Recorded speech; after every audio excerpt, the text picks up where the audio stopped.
Now, staying on topic of Praful Nagant, a video has surfaced where he claims that privatisation of healthcare is a good thing. And there was actually a section of the conference on the baby business. And it was a very good session. It was a fantastic, rip-roaring debate. But I found it very interesting that there wasn't a single business person who was talking at the event. And I thought there was a lot of one-way talk against the private sector, and a lot of it was very legitimate. But I didn't recognize it in the organization I work in or the way that I work every day. So I wanted to give a different view about the way the private sector can facilitate innovation and accessibility. And the other thing to remember, of course, is that as we're in a run-up to a general election in the United Kingdom, privatization of healthcare is very, very important. And it's about what the private sector can do to prove its worth to the public sector quite a lot of the time. Now, it's interesting that he says that there weren't any business people at a healthcare conference he recently attended. He said it was all one way and everybody was speaking out against the private sector. I mean, does that not make you think? Business should be nowhere near healthcare, and clearly experts think that's a bad thing, as well as the majority of the people. Now, why would Praful want there to be a business perspective? Well, that's because he has multiple businesses in IVF clinics. The man profits from healthcare.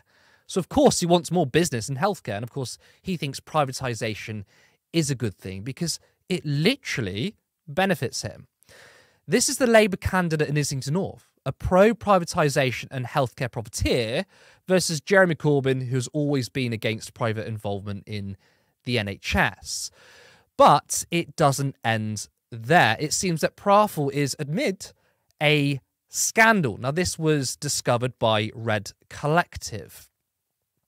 In 2018, the private IVF healthcare company, co-owned by Labour's Islington North candidate Praful Nagant, was found to be selling expensive add-ons not recommended by the regulatory body, including those with no evidence to show it is effective and safe. Now, attached is an excerpt from an article which seems like some investigative journalism, which was kind of doing a bit of research on one of Nagant's clinics.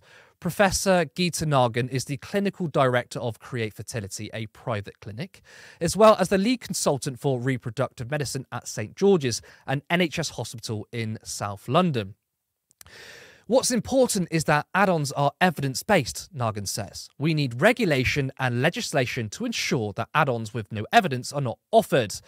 I'm slightly baffled. I am looking at a price list from her private clinic where add-ons include assisted hatching, read on the HFEA's list. I point this out. We positively discourage assisted hatching, says Nagant. Embryo glue. It's a fantastic name, but it's a joke. ERA. We have used it in the past, but we have now completely stopped. So why list them if she does not agree with their use? Good question, she says. For Nagant, it comes down to patient demand. If patients don't see add-ons, they will go elsewhere, she says. And above all, she wants to educate patients. I don't doubt that Nagant is sincere, but it's confusing. After all, if you see something for sale, don't you assume that you could and maybe should buy it? So what goes through our minds when purchasing something and you're offered an add-on? I mean, it's usually to try and sell you more and to make you more money. These clinics sell add-ons, but the scandalous thing here is that it seems that they've been selling add-ons, such as assisted hatching, that are classed as red on HFEA's list. So here is the HFEA's guidelines. As you can see, red means that not only is it inappropriate, but it's potentially dangerous and it actually might have the opposite effect. So IVF clinics owned by Nagant were selling dangerous and or ineffective healthcare to patients. Helena, that's quite the bombshell there, don't you think? What do you make of this?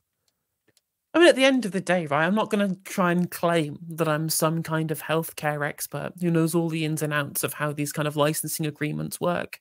But at the end of the day, there's two things that's worth taking away from this. The first thing, of course, is that private healthcare has something that's more important to it than the social utility of providing that healthcare, and that's making profit, right? Profit isn't just bad. because it takes money away from the health service that could go further into the wages of the staff or in extra service provision or investment, right? Which it does do that. It is an inefficient form of tendering, for example, of a contract within the NHS. If you have to pay for the CEO's wages and the shareholders' dividends on top of all of the money you have to spend on the service provision in the first place, that's an inefficient method, which we all disagree with here on the left for obvious reasons. But on top of that, it shows a conflict of interest between the interests of patients and the interests of the people who are running the service, to the point at which they will, if there is a need to, try and sell you stuff that you don't need, taking money away from vulnerable patients, fully for the interest of providing returns to shareholders or providing returns to business owners. This is completely incompatible with the social utility of providing healthcare, especially when it's free at the point of use, especially if it's a contract that's tendered by the state, where there's very little competition, because it's not like there is a market feedback that you can get from this, especially if one of the people who is in charge of said healthcare that's getting tendered by the public sector is somebody who was a legislator in the government who was making that contract. There is no reason for there to be a competitive tendering of this contract. You might as well have it in-house at a better price and without all of this very, very, let's say, with some dubious reputability in the terms of the services that they provide. That's interesting. And the thing is, though, what's striking is that what we've heard from before, from Wes Streeting or other people that say, well, we need to use private provision to get things going. You know, it's not what we want, but we have to use it. But that was a clip right there for all of us to see of Nagin saying, well, actually, no, privatisation is a good thing. This is a new wrinkle, isn't it? And you also think that maybe... I know Keir Starmer doesn't particularly care about protecting the NHS. I'm sure he's happy for, or we know he's happy for more privatisation.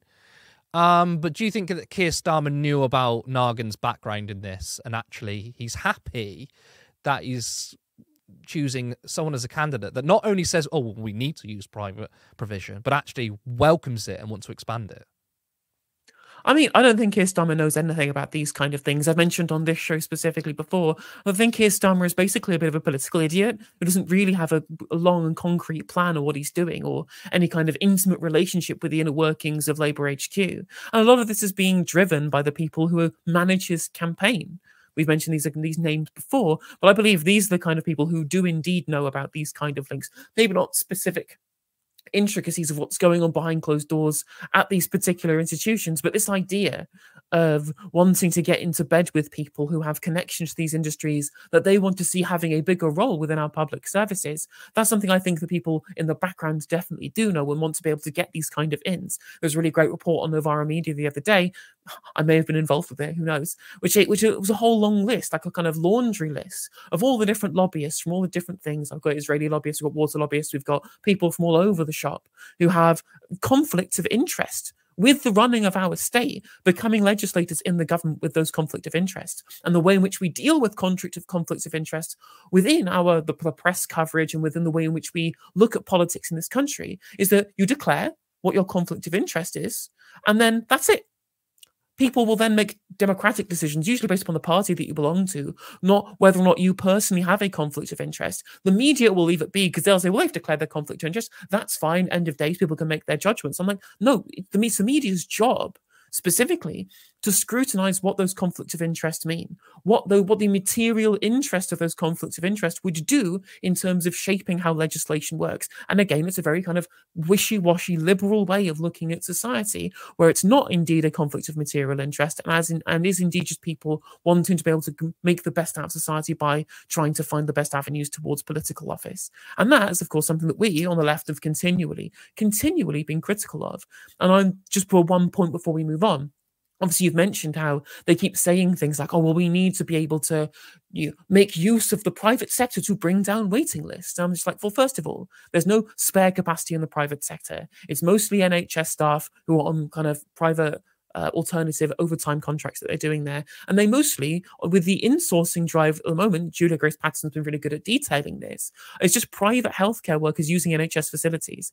You'd think, right, if there was all this spare capacity in the private sector, the Conservative Party would have done this already to save their own political skins. It doesn't work. It's not true. It's a big pack of lies. What it is there is essentially, it's one big light that they're shining to the private sector, saying, if you make all of these investments in new facilities, there's government contracts available for you, because they think they have no public money available for them.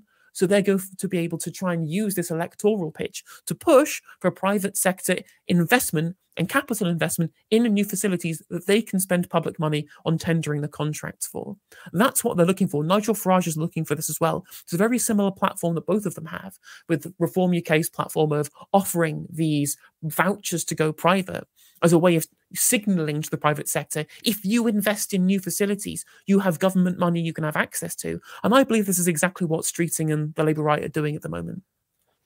It's a very good point you made. Oops, excuse me, my light's just gone. It's a very important point that you brought up, which is that we hear all the time that we need to use the private sector to, like I said, help with waiting times and stuff. But you're very clear about this, which we don't hear enough. Is there is no reserves.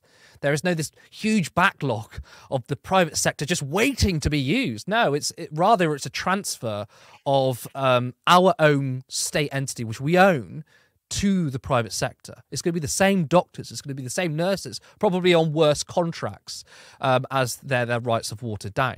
And of course, you're absolutely right. The Conservatives would have used this to save their asses because they're not looking good at the moment. Everything here at Turn Left is still voluntary and work around our paid jobs. The goal is to have enough income to rent a studio and one day to start paying ourselves. Now, you can help us get there by supporting Turn Left on Patreon for £3 or £5 per month at patreon.com/turnleftmedia. Now, the channel has grown significantly with exclusive interviews, including Jeremy Corbyn and political party leaders. I want to see Turn Left continue to grow as an independent socialist media. Please give this video a like and share it widely.